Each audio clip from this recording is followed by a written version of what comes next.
Tamron have just released a new lens for the Nikon Z mount and the Sony E mount. For me, I shoot Nikon.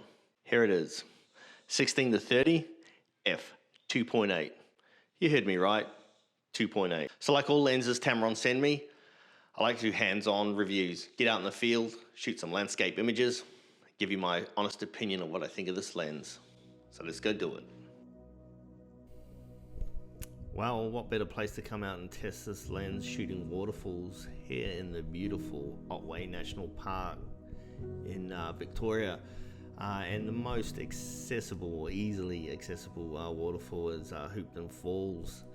A beautiful brisk 2k round walk, I think it is, straight down into the valley, and a real leg burner on the way back out, but nevertheless picturesque fall. Let's see what this lens can do.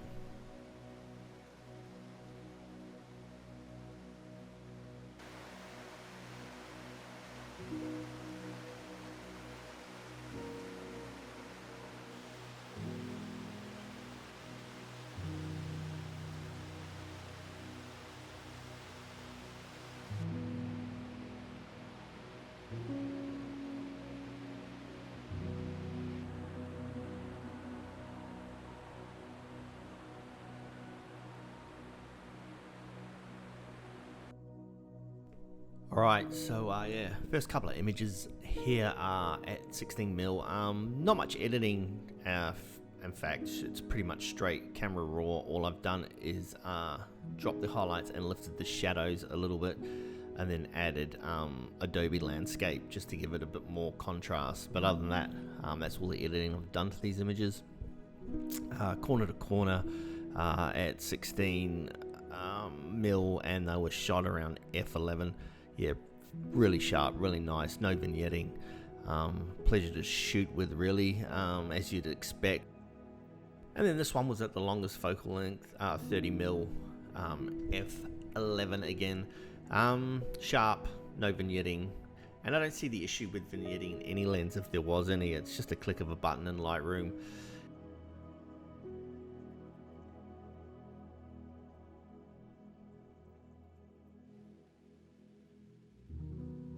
So after shooting the waterfalls, I jumped in the car, drove 2 minutes down the road to the redwood rainforest in the Otways. And this image I shot down here was the shallowest depth of field I shot on the lens, f6.3.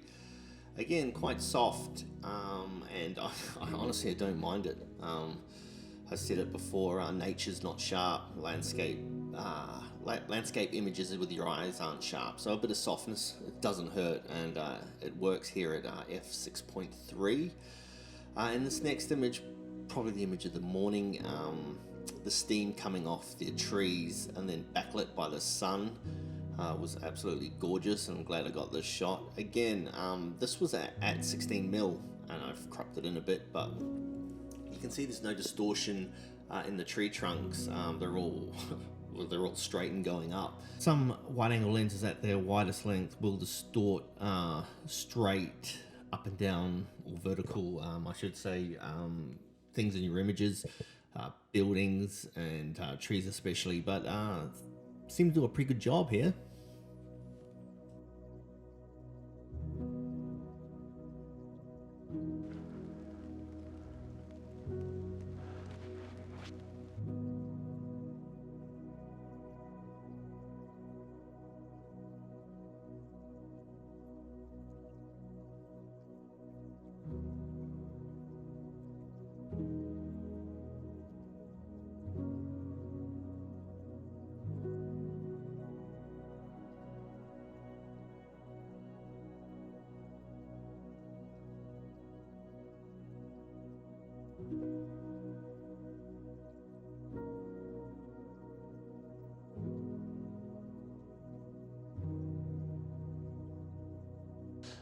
Well, I'm in the thick of it now. This is just perfect for woodland photography, and it never disappoints up here on Mount Buninyong, especially when we get rain. Low cloud comes in over the mountain here, and it just settles in, and like I said, perfect for woodland photography. Swap lenses over now. I've got the Tamron back on my main full frame body, and I'm currently videoing you through the Nikon 24-120, and the versatility of that Tamron, getting down to f2.8 while videoing is it's in its own element. It's a friggin' amazing lens. But yeah, I'm going to do some woodland photography. Shot some images on the Nikon Z30, which is a crop sensor with the Tamron, and they look gorgeous on the back of the on the camera there. But I mean, look at the conditions. Of course they will. But I'm going to take some more images on my Z6 and play around a little bit in here. It's weather sealed, and we're going to put that through the test now because it's actually drizzling in here.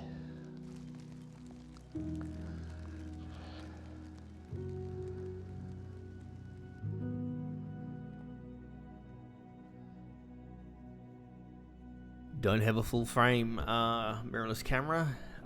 Not to worry. I put the Tamron on my vlogging camera, which is a crop sensor. It's the Nikon Z30, and these first two images, I just wanted to see what they would turn out like.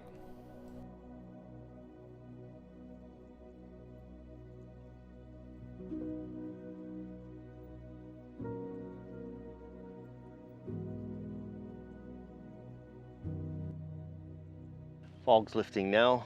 Some wind's picked up slightly, so it's kind of blowing that low cloud off the mountain here. That's all good. I've had my fun. Come out with the Tamron. I usually don't shoot wide angle lens in woodland photography. I like to a bit of a longer focal length, where my 24-120 is perfect for that. Sort of zoom in and focus on one subject, or a lot of distraction here, so that's where the 24-120 is a great lens for that woodland photography, where you can zoom in on a subject, and being such a chaotic place, you can kind of get that out of your composition. But the wide angle here, and I do shoot wide angle, my Nikon wide angle in woodland, so I knew it wouldn't be an issue shooting with this one. But when the conditions are perfect like this fog, then it's cutting out all that chaos, and it's a lot easier to use a wide angle in a place like this. But I think I'm done here. Go back home. We'll discuss a little bit more about the Tamron and why I think it's the best wide angle lens on the market. As I said in the beginning of the video, I'm not here to pixel peep what this lens is like. I'm sure there's plenty of videos out there now online on YouTube that show you the specs of this particular lens. All I care about is how it works in the field. As a landscape photographer, you need to trust your gear in weather, fog, and yeah, it's a pretty damn solid lens. So I just want to do a quick comparison to the lens I do shoot with. It is the Nikon 14-30 f4, and I want to compare it to the Tamron 16-30 f2.8. First of all, obviously the focal length, my 14-30 versus 16-30, don't think that's too much of an issue. You know, 2 more mil wide is not going to make much difference. Maximum aperture is a big one. F4 on the Nikon, Tamron 2.8. That's massive, and I'll come to the price in a minute, which will make it even more massive. Maximum aperture, the Nikon is f22, whereas the Tamron only goes to f16. Again, if you're using filters, circular polarized, what have you, probably not that great a deal.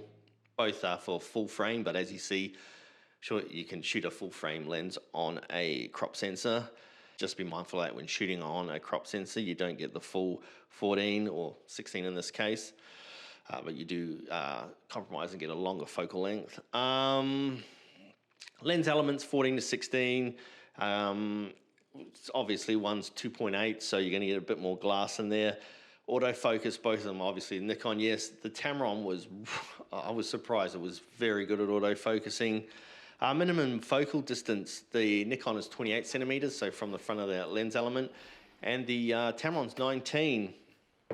Filter size thread on the front is the Nikon 82 and the Tamron 67, both screw-in. And I want to bring two of the biggest factors here, the weight. The Nikon is 485 grams, but it compacts down. It's got a little lock feature which makes it quite shorter. And the Tamron is 450 grams. Now this brings to the biggest point of these two lenses, the price. The Nikon, I've looked online, various prices. Australian is roughly around $1,800, so 1,800. And the Tamron is, well, it's 1,799, so it's 1,800 for a f2.8. I just wouldn't understand why you'd buy the Nikon. The Tamron, in my opinion, beats the Nikon across the board in versatility, usability, and the actual images that come out of it are as good as the native Nikon lens. So there you have it, folks. If I had the money all over again, I wouldn't buy the Nikon 14-30. I would buy the Tamron 16-30 just for those, just for the f.28 basically. And the more versatility I would have with it for vlogging. It's great for vlogging at 2.8. Also astrophotography. If you're in astrophotography 2.8, it's absolutely amazing. So yeah, pretty much wrapping it up, this lens is phenomenal. As good, if not better than the Nikon 14-30, hands down. You heard it here from me, hands down. If you've got any questions about this lens, let me know in the comments below. If you're thinking about buying it, again, comparing it to other lenses, it's hands down, I think, anyway, better than the Nikon 14-30. Yeah, that's pretty much it. I'm pretty tempted to pack up my Nikon 14-30 in the box that Tamron sent me and ship that back and keep the Tamron, and hopefully they don't notice. Thanks for watching. Yeah, hands-on review. No BS. Just taking the lens out and having fun. All right, see you on the next one.